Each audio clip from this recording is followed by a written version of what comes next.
नमस्कार मित्रों, हमारा उद्देश्य आपके जीवन को सुखी व खुशहाल बनाना। आप देख रहे हैं वैदिक एस्ट्रो। आज हम बात करने जा रहे हैं मई माह का राशिफल 2020 में। आपका स्वागत है।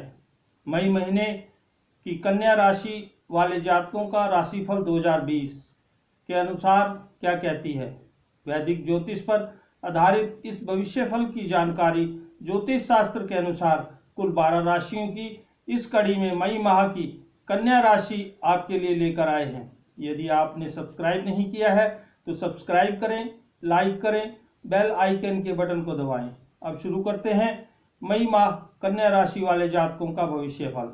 मित्रों, इस माह पारिवारिक स्थिति की बात करें तो मिले जुले परिणाम देखने को मिलेंगे।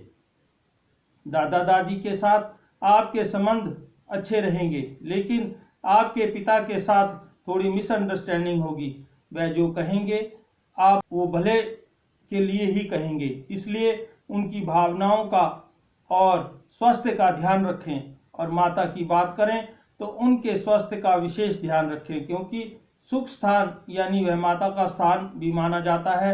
वहाँ केतु ग्रह भी विराजमान हो रहे हैं, संक्रमण के कारक माने गए हैं, इसलिए इनका ध्यान रखना जरूरी है।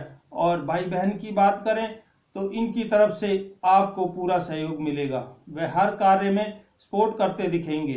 और यदि संतान पक्ष को देखें तो आपको संभल कर चलना पड़ेगा, क्योंकि वह आपकी बातों को सीरियस नहीं लेंगे, थोड़ा अपने रास्ते से भटकते हुए नजर आएंगे और पढ़ाई की तरफ ध्यान कम देंगे। इसलिए संतान की तरफ से थोड़ी कष्टी झेलनी पड़ सकती है।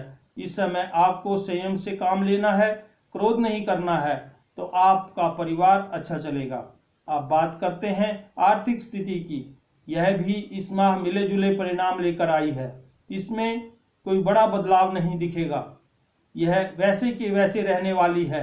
हो सकता है बीच में थोड़ी फाइनेंशियल कंडीशन भी डामाडोल हो, आपके अंदर चिंता के भाव उत्पन्न हो सकते हैं, लेकिन ज्यादा चिंता करने की आवश्यकता नहीं है, क्योंकि सोचने से ठीक नहीं होगी। जितने हैं उतनी ही रहेगी, मगर अगले महीने में ठीक होती दिख रही है। परंतु इस माह आपको थोड़ा संभल कर ही चलना होगा। मित्रों, अब बात करते हैं शिक्षा की। यह माह ओवरऑल ठीक नहीं है, क्योंकि पंचम भाव में शनि बैठे हैं, साथ में गुरु नीच के होकर बैठ रहे हैं, इसलिए विद्यार्थियों के लिए यह नेगेटिव रिजल्ट देंगे। यह आपकी बात नहीं मानेंगे और गलत रास्ते पर चल पड़ेंगे, इसलिए आपका दायित्व बनता है आप इनका पूरा सहयोग करें और शांति से समझाएं। यह समय बहुत समझदारी भरा है। यदि कैरियर की बात करें तो आप ऊंची उड़ान भरना चाहते हैं, उनके लिए यह समय बहुत अच्छा रहने वाला है, क्योंकि भाग्य स्थान के स्वामी शुक्र अपने ही घर में स्वग्रही होकर बैठे हैं। साथ ही सूर्य भी भाग्य स्थान में प्रवेश कर रहे हैं और बुध भी भाग्य स्थान में प्रवेश कर रहे हैं। तो कैरियर में आप जो चाहेंगे वह कर सकते हैं। थोड़ी सी मेहनत करने की आवश्यकता है। यदि आपने एंट्रेंस एग्जाम की तैयारी कर रखी है तो उसमें भी आप सफल होंगे। मेडिकल से जुड़े सभी लोगों के लिए समय अच्छा है, क्योंकि सूर्य अभी मेष राशि में कुछ की होकर विराजित हो रहे हैं। बाद में भी वह भाग्य स्थान में जाकर शुक्र से युक्ति कर रहे हैं, तो यह समय आपके लिए बहुत अच्छा है।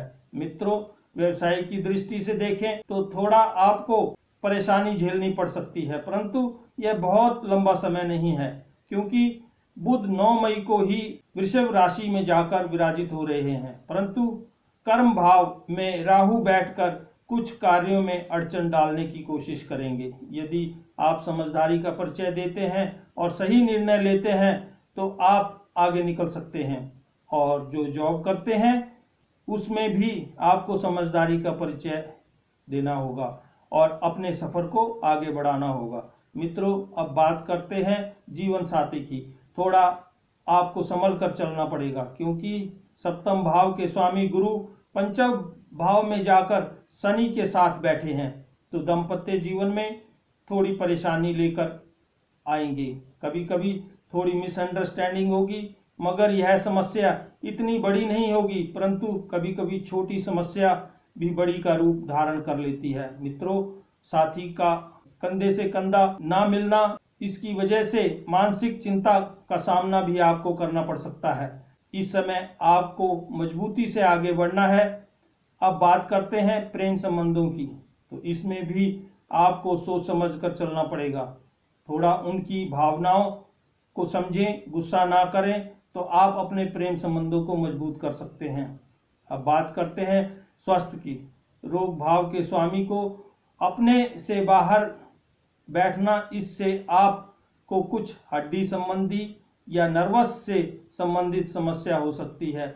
अगर आपको स्वास्थ्य का ध्यान रखना होगा, यदि आप योग, व्यायाम और मेडिटेशन करते हैं तो लाभ मिलेगा। मित्रों, आप अपना ध्यान रखें, साथ में माता जी का भी ध्यान रखें। यह माह कन्या राशि वालों के लिए मिले जुले परिणाम लेकर आया है। इसके लिए आप कुछ उपाय करते हैं तो कष्टों से मुक्ति मिल सकती है। जैसे कोई भी आपको काला कुत्ता मिले या आपने पाला हो, उसे रोटी अवश्य डालें और कबूतरों को या पक्षियों को अधिक से अधिक दाना डालें और पूजा करते समय गणपति जी की आराधना अवश्य करें, पूजा अवश्य करें। या यह उपाय आपके लिए बहुत कारगर सिद्ध हो सकते हैं। इन उपायों को कर जीवन में सुखी व खुशहाल बना सकते हैं। तो यह रहा आपकी राशि का हाल। मित्रों, आप जिस भी ईश्वर को मानते हैं, ईश्वर ने ग्रहों को बहुत ताकत दी है, तभी वह आपको अच्छा बुरा समय दिखाते हैं। इसलिए हम आपको बताते रहेंगे आपका भविष्य वैदिक एस्ट्रो में। यदि आपने सब्सक्राइब नहीं किया है तो सब्सक्राइब करें, लाइक करें, बेल आइकन के बटन को दबाएं और शेयर करना ना भूलें। कहते हैं अपनों पे भरोसा है तो हर दुआ तेरे साथ है।